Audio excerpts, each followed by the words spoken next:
In the spring of 1972, a man from the federal government drove into Sheridan County, Kansas, in a white Ford sedan with a briefcase full of promises. His name was Richard Tully, and he worked for the Bureau of Reclamation. He had a sunburn, a firm handshake, and a presentation he'd given 47 times in 47 counties across the Great Plains. The presentation was always the same. The message was always the same. Water, specifically the Ogallala Aquifer, the largest underground reservoir in North America, stretching from South Dakota to Texas, holding enough water to fill Lake Huron. The aquifer sat beneath western Kansas like a hidden ocean, and the federal government had a plan to tap it. Center pivot irrigation. You've seen them, those giant sprinkler systems that roll across a field on wheels, turning a quarter-mile circle of dry prairie into a green paradise. The technology had been around since the 50s, but in 1972, the government was offering something new: subsidized loans to install them. Low interest rates, easy terms, and water rights so cheap they might as well have been free. Richard Tully held his meeting at the Sheridan County Community Center on a Tuesday evening in April. Every farmer in the county came. 43 men in work boots and caps, sitting in folding chairs, looking at charts and diagrams of center pivot systems and projected corn yields. The numbers were staggering. Dryland wheat in western Kansas yielded about 25 bushels an acre in a good year. Irrigated corn yielded 140. The math was simple. Irrigation multiplied your income by 4 or 5 times. The cost of a center pivot system, about $35,000 for a quarter section, could be paid off in 3 good years. "Gentlemen," Richard Tully said, standing behind a folding table with his charts, "the water is already there. It's been sitting under your feet for 10,000 years. All you have to do is pump it." Every farmer in that room signed up that night. Every farmer except one. Alvin Drucker was 61 years old and had farmed 320 acres of dryland wheat in Sheridan County since 1933, the worst year of the Dust Bowl, the year the sky turned black and the topsoil blew to Chicago. He'd been 18 years old, just married, just starting, and the land had tried to kill him before he'd planted his first crop. He'd survived, not by borrowing, not by expanding, not by chasing the latest technology. He'd survived by doing one thing: refusing to depend on anything he couldn't control. Alvin sat in the back row of that community center meeting and listened to every word Richard Tully said. He looked at the charts. He looked at the loan terms. He looked at the projected yields. And when the sign-up sheets were passed around and every farmer in the row ahead of him signed his name, Alvin passed the sheet to the man behind him without picking up the pen. After the meeting, Richard Tully approached him in the parking lot. "Mr. Drucker, I noticed you didn't sign up. Can I answer any questions for you?" Alvin was leaning against his truck, a 1965 Ford F-250, faded red, held together by rust and stubbornness. He looked at Richard Tully the way a man looks at someone selling something that sounds too good. "How deep is this aquifer?" Alvin asked. "Varies.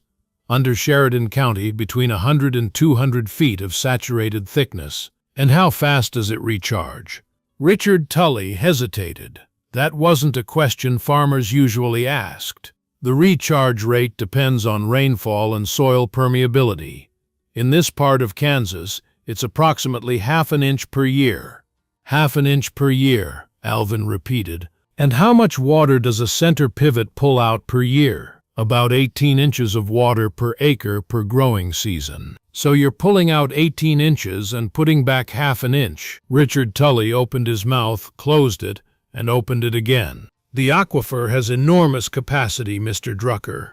At current projected usage rates, the water will last—" "How long?" "Decades. 50 years at minimum. Probably longer." Alvin nodded slowly. 50 years. And what happens in year 51? Richard Tully didn't answer that question. Nobody ever did. Alvin pushed himself off the truck. "I've been farming this ground for 39 years. My father farmed it before me. The only thing I've learned in 39 years is this: free water doesn't exist. Somebody always pays. If it's not you, It's your son. If it's not your son, it's the land. He got in his truck. I appreciate the offer, but I'll find my own water. He drove home. Now let me tell you what happened next, because this is where the story splits into two paths. And the two paths are the whole point. Path 1. Everybody else. Within 2 years, 37 of the 43 farmers in Sheridan County had installed center pivot irrigation systems. The transformation was visible from the air, where there had been a patchwork of brown dryland fields, wheat, sorghum, fallow. There were now green circles, perfect green circles, a quarter-mile across, fed by underground water pumped through aluminum pipes by diesel engines running day and night. Corn. Everywhere corn. Irrigated corn yielding 130, 140, 150 bushels an acre. The grain elevator in Hoxie had to build a new storage bin. The JD dealership sold more equipment in 1974 than in the previous 10 years combined. Land that had been worth $80 an acre in 1970 was selling for $300 by 1976. Was selling for $300 by 1976. Once Sheridan County was booming, the water was flowing, the money was rolling in, and everyone, the farmers, the banker, the JD dealer, the county agent, looked at Alvin Drucker's 320 acres of dry land wheat and shook their heads. Old Alvin's going to die broke on dry ground, they said at the co-op. Stubborn old man won't take free money. The JD dealer, a man named Lyle Gunderson, put it more bluntly. He was standing in his showroom full of new four-wheel drive tractors and center pivot parts when someone mentioned Alvin's name. Alvin Drucker is farming like it's 1935, Lyle said. Dryland wheat, no irrigation, no new equipment. Driving a farm all that's older than his grandkids. The man's a museum piece. In 5 years he'll be bankrupt and I'll be selling his land to someone who knows what to do with it. That was 1974. Remember that year. Remember what Lyle Gunderson said, because we're going to come back to it. Path 2. Alvin Drucker. The morning after that community center meeting, Alvin drove his farm all H to the northeast corner of his property, the lowest point on his 320 acres, where a shallow draw collected rainwater in the spring and the grass stayed green a week longer than anywhere else. He'd been watching that spot for 39 years. He knew what it meant. Somewhere below that draw, the water table was closer to the surface than anywhere else on his land. Not the Ogallala. The Ogallala was 150 feet down. This was something shallower. A perched water table, fed by local rainfall, sitting in a layer of gravel and sand maybe 40 or 50 feet below the surface. It wasn't the Ogallala. It wasn't an ocean of water. It was a creek compared to a river, but it was his. Alvin started digging, not with a drilling rig. He couldn't afford one, and he didn't trust them anyway. A drilling rig punched through everything, gravel, sand, clay, rock, without telling you what it was going through. Alvin wanted to know every inch of what was under his ground. He dug by hand, shovel, pickaxe, and a bucket on a rope, 4 feet in diameter, straight down. He lined the walls with fieldstone as he went, stones he'd been pulling out of his fields for 39 years and piling along the fence rows. It took him 4 months. He dug in the mornings before the heat, and again in the evenings when the shadow of the windmill reached the hole. 61 years old, lean as wire, standing at the bottom of a shaft that got deeper every day, filling a bucket with dirt and hauling it up with a hand winch. His neighbors drove past and stared. Some stopped. "Alvin, what in God's name are you doing? Digging a well? By hand?" "That's right. The government will put in a center pivot for $35,000 on a 20-year loan at 4%. And you're digging a hole in the ground with a shovel." "That's right. You're out of your mind." "Maybe." At 37 feet, Alvin hit gravel, wet gravel. The water seeped in slowly at first, a puddle at the bottom of the shaft, then an inch, then 2 inches. By the time he'd dug to 42 feet, the water was rising faster than he could bail. He'd found it. He lined the bottom with more fieldstone, installed a hand pump, and later added a small windmill pump that he built from salvaged parts, an old air motor frame, new sucker rod, leather cups he cut himself. Total cost of Alvin Drucker's well, about $300 in materials, plus 4 months of his own labor. The well produced 8 gallons per minute, not much. A center pivot used 800. But Alvin didn't need 800 gallons a minute. He wasn't growing irrigated corn. He was growing dryland wheat, a crop that needed rain, not pipes. The well was for his house, his livestock, and his garden. And for one other thing that nobody understood at the time, insurance. "What do you mean, insurance?" his wife Mabel asked him. "Someday," Alvin said, "the big water is going to run out. When it does, this little water is going to be the most valuable thing in the county." Mabel looked at the well, looked at the windmill, and looked at her husband. "You're either the smartest man in Kansas or the craziest," she said. "Might be both," Alvin said. "Now let me tell you about the next 15 years, because this is where the two paths start to diverge, slowly at first, then all at once. 1972 through 1978, the boom years. Irrigated farmers in Sheridan County were making more money than they'd ever seen. Corn prices were high, yields were high, everyone expanded. More pivots, more acres, more loans. Land prices climbed from $80 to $300 to $500 an acre. The Ogallala seemed bottomless. Alvin kept farming his 320 acres of dryland wheat. His yields were the same as they'd always been, 20 to 30 bushels an acre, depending on the rain. His income was modest. His costs were almost nothing. He had no irrigation payments, no equipment loans, no operating debt. He drove the same farm, all he'd driven since 1951. He saved money every year. His neighbors felt sorry for him. "Poor old Alvin," they said, "sitting on 320 acres of gold and too stubborn to mine it." 1979 through 1982, the first cracks. Two things happened that nobody expected, or rather, nobody wanted to expect. First, the farm crisis hit. Volcker raised interest rates, corn prices dropped.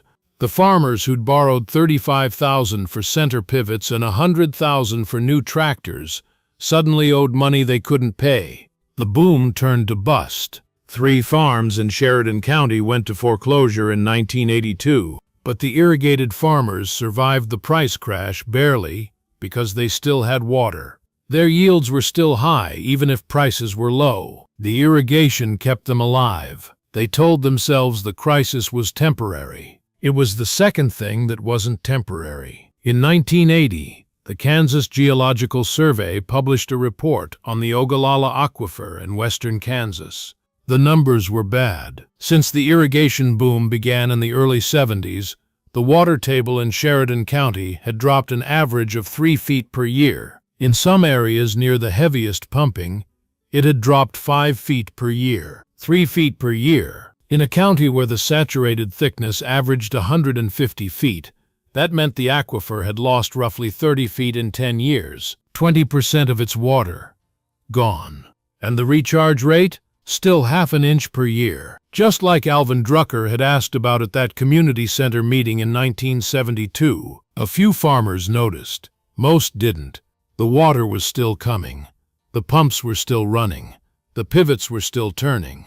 Alvin noticed. He drove to the county extension office, picked up a copy of the Geological Survey report, and read it at his kitchen table. Then he drove to the co-op, the place where everyone gathered, the place where opinions were shared and reputations were made, and he left the report on the counter. Nobody read it. 1983 through 1985, the acceleration. The aquifer kept dropping, 3 feet a year. Some wells that had been drilled to 120 feet were starting to suck sand. The pumps had to work harder. Diesel costs went up. The water came slower. In the summer of '84, the first center pivot in Sheridan County ran dry. It belonged to a farmer named Gene Willard, 6 miles west of Hoxie. Gene had been one of the first to install irrigation. His well had been drilled to 130 feet in 1972. By '84, the water table had dropped to 140. His pump was pulling air. Gene drilled deeper, another 60 feet, at a cost of $8,000. He hit water again, but the flow was half what it had been. His center pivot, designed for 800 gallons a minute, was getting 400. His corn started to stress in July. His yields dropped from 140 bushels to 90. He wasn't the only one. By 1985, 11 wells in Sheridan County had either gone dry or lost significant capacity. The Geological Survey published an updated report. The aquifer had dropped another 15 feet in 5 years. Total decline since 1972, 45 feet. 30% of the original saturated thickness was gone. And Alvin Drucker's hand-dug well, 42 feet deep, tapping a shallow perched water table that had nothing to do with the Ogallala, was still pumping 8 gallons a minute, same as the day he'd finished it. The difference was simple. Alvin's water came from local rainfall filtering through the soil into a shallow gravel layer. It recharged every year. It was small but sustainable. The Ogallala water came from 10,000 years of accumulated rainfall, ancient water, fossil water, water that would take centuries to replace once it was pumped out. Alvin had known this. He'd known it in 1972, standing in that parking lot, doing the math in his head. 18 inches out, half an inch back. You didn't need a geology degree to see where that equation ended. 1986 through 1988. The reckoning. By 1987, 23 center pivots in Sheridan County had either shut down or were operating at reduced capacity. The aquifer had dropped 60 feet since '72. Wells drilled to 120 feet were useless. Some farmers drilled deeper, 200, 250 feet, spending $15,000 to $20,000 each time, chasing water that kept retreating. The corn yields that had once been 140 bushels were now down to 80 or 90 on the remaining irrigated acres.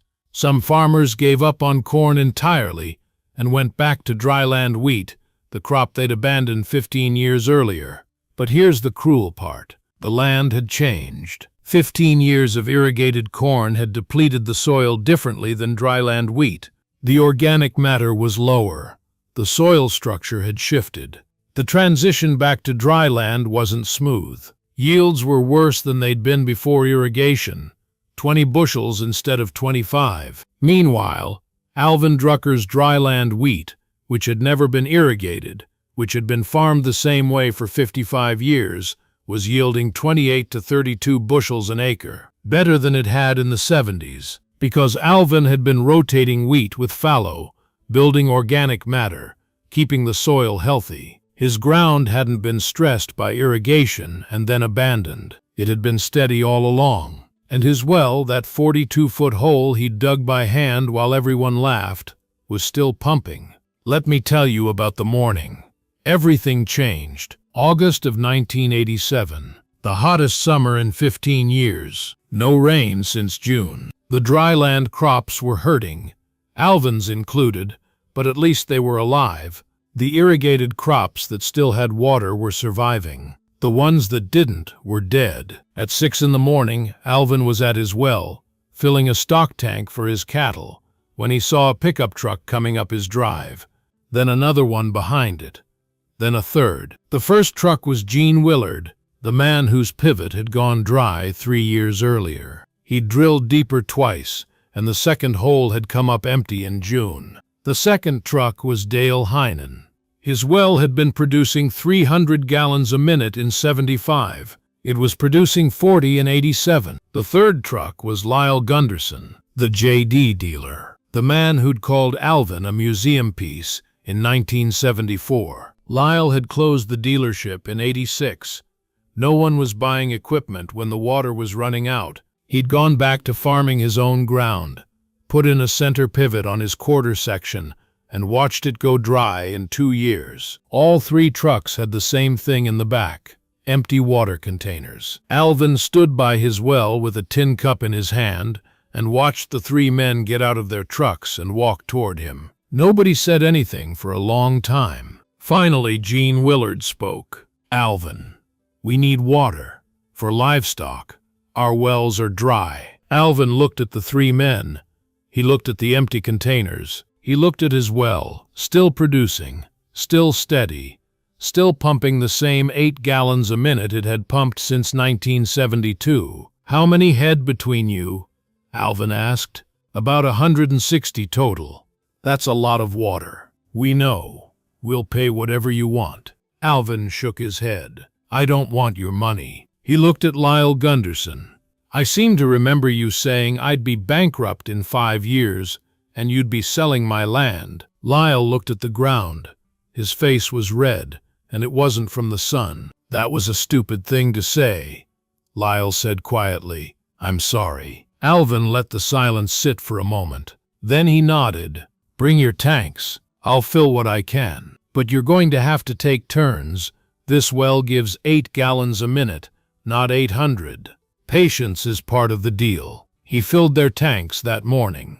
He filled them the next day, and the day after that. For the rest of that summer, Alvin Drucker's 42-foot hand-dug well kept 160 head of cattle alive on 3 farms that had spent 15 years laughing at the man who dug it. Now let me tell you about the year that followed, because the water wasn't the only thing Alvin shared. In the fall of '87, after the heat broke and a few inches of rain finally came, the county extension agent, a young man named Paul Haskett, drove out to Alvin's farm. He'd heard the stories. He wanted to see the well. Alvin showed him the fieldstone lining, the shallow aquifer, the windmill pump, the 8 gallons a minute that had never fluctuated. "Mr. Drucker," Paul said, "do you realize you're the only operational private water source in the northwest quarter of the county? Every Ogallala well within 6 miles of here is either dry or declining." "I know. Your well taps a completely different water source, a perched table fed by surface infiltration. It's sustainable because it recharges annually." "I know that too. Why didn't you tell anyone? Why didn't you share this with the Extension Service, or the Water District, or—" "I tried," Alvin said. "In '72, I left the Geological Survey report at the co-op. Nobody read it. In '78, I told Gene Willard his well was pulling too much. He told me to mind my own business. In '82, I went to the Water District meeting and asked them to look at the decline numbers. They said the aquifer would last another 50 years. He paused. "You can't help people who think they don't have a problem. You can only be ready when they figure it out." Well, Paul Haskett sat in Alvin's kitchen that afternoon and listened to a 66-year-old dryland farmer explain the hydrogeology of western Kansas in terms that no university professor had ever used. Alvin explained it like this: "The Ogallala is like a savings account your great-grandfather left you. It took 10,000 years to fill. You can spend it fast or slow, but once it's gone, it's gone. Nobody alive today will see it refill. A shallow well is like a paycheck. It's smaller, but it comes back every year. You can live on a paycheck if you're careful. You can't live on a savings account forever if you're spending more than it earns." Paul asked if he could write that down. Alvin said he could do whatever he wanted with it. The extension agent published a report the following spring. The title was "Perched Water Tables as Supplemental Water Sources in Western Kansas." It cited Alvin Drucker's well as the primary case study.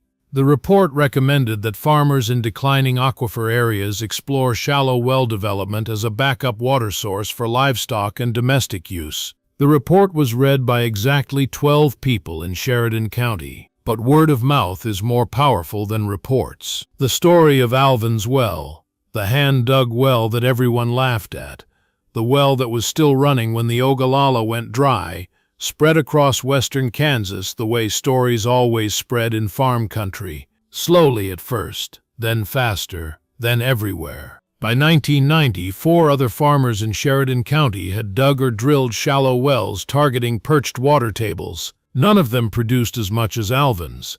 His location was unusually good, but all of them produced something. Enough for livestock, enough for a household, enough to survive while the Ogallala kept dropping. Alvin never charged anyone for the water. He never said "I told you so," except once, to Lyle Gunderson, and even then it was gentle. What he did say, to anyone who would listen, was this: "Don't depend on what you can't control. The government didn't give you free water. They gave you a loan against an aquifer that can't pay it back. When the bill comes due, and it always comes due, the government won't be here. You will.